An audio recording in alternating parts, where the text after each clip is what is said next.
Kalau istri menolak ajakan suami karena alat vitalnya kebesaran. Aduh. Dosa nggak teh? Ini yang menceritakan guru teteh sendiri. Itu guru teteh itu menceritakan ada salah satu santrinya, tapi teteh nggak kezamanan sama anak santri tersebut. Jadi mungkin alumni-alumni terdahulu. Guru teteh mengatakan bahwa ada anak santrinya yang ditikahi oleh orang Arab Saudi gitu. Ya, nikahlah ceritanya. Nah, ceritanya itu katanya malam pertamanya itu nggak berhasil. Baru beberapa hari nikah itu si anaknya nangis ke ibunya, katanya nggak mau.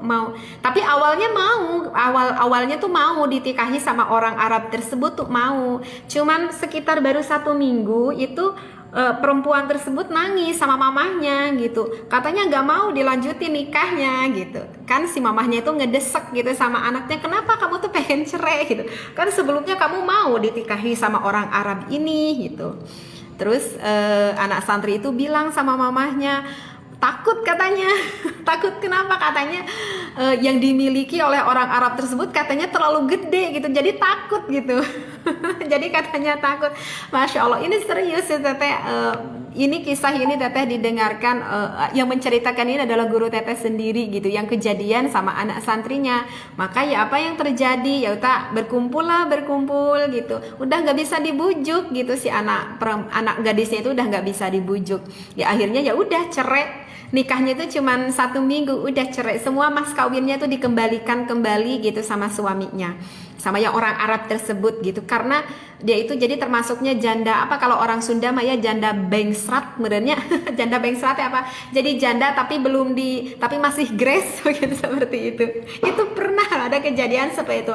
Tapi kalau misalkan yang bertanya ini, apakah menolak ajakan suami itu berdosa karena alat vitalnya itu gede? Ya kalau misalkan sebelumnya udah berhasil melakukan ibadah, kemudian ya misalkan udah berhasil gitu ya, ya beberapa kali ya misalkan udahlah gitu ya, kemudian pada suatu ketika menolak gitu, nggak mau, alasannya apa, terlalu kegedean. Ya elah, kan kemarin udah berhasil.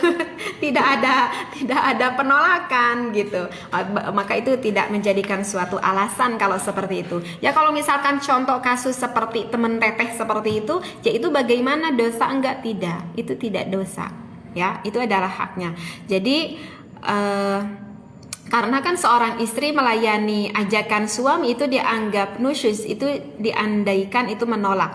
Tapi nusyuz ini tidak berlaku jika penolakannya itu ada suatu alasan yang memang itu dibenarkan oleh agama, seperti itu. Ya misalnya istrinya itu merasa takut ada doror gitu ya. Jadi kalau doror itu merasa takut ada suatu kebahayaan terhadap dirinya jikalau dia itu melayani sang suaminya. Jadi mungkin anak santri tersebut kenapa tidak mau didukhul oleh suaminya? Mungkin wanita tersebut berpikir, aduh aku takut gitu ya. Jadi ya mungkin takut, gak tahu takut apa ya. Takut